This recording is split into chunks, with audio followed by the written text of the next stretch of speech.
திமுக தான் மொழிப்போர் தியாகிகளை கௌரவப்படுத்திய முதல் இயக்கம். திமுக அண்ணாவுடைய மறைவுக்கு பின்பு திமுக மொழிப்போர் தியாகிகளுக்கு நடித்தது, வேஷம் போட்டது, அவர்களுக்கு வீர வணக்கம் செலுத்துவது போல் வேஷம் போட்டது. உங்களுக்கு சொல்கிறேன், புரட்சி தலைவர் எம்ஜிஆரும் சிறை சென்றார். கலைஞர்கள் சிறைக்கு வர வேண்டாம், கலைஞர்கள் போராட்டங்களுக்கு வர வேண்டாம், திரை நட்சத்திரங்கள் போராட்டத்தில் கலந்து கொள்ள வேண்டாம் என்று சொன்ன நேரத்திலும் புரட்சி தலைவர் எம்ஜிஆர் போராட்டத்தில் கலந்து கொண்டு சிறை சென்ற வரலாறு உண்டு.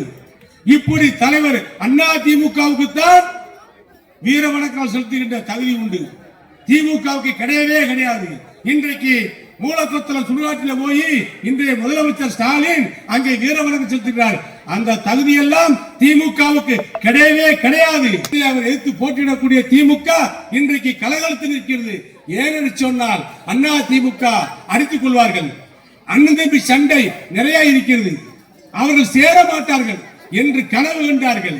எடப்பாடியாரும் டிடிவி அண்ணன் டிடிவி தினகரனும் சேர மாட்டார்கள் என்று நினைத்தவர்கள் மத்தியிலே அண்ணன் தம்பி சண்டை, இது எங்கள் உறவு, ஒரு தாய் பிள்ளைகள், அம்மாவுடைய தொண்டர்கள் நாங்கள் என்று சொல்லி அண்ணன் எடப்பாடியாரும் அண்ணன் டிடிவி தினகரனும் கரங்கோர்த்து இன்றைக்கு இயக்கத்துக்காக வெற்றிக்காக அம்மாவுடைய ஆட்சேபிற்காக இணைந்திருக்கிறார்கள். திமுக கூடாரம் கோட்டை கொத்தளங்கள் கதிகலங்கி போயிருக்கிறது.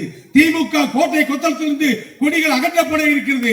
அண்ணா திமுக கொடி பட்டல ஊசி ஏற்றப்பட இருக்கிறது. இது காலத்தின் கட்டாயம். காந்தி மைதானம் இந்த மைதானம்.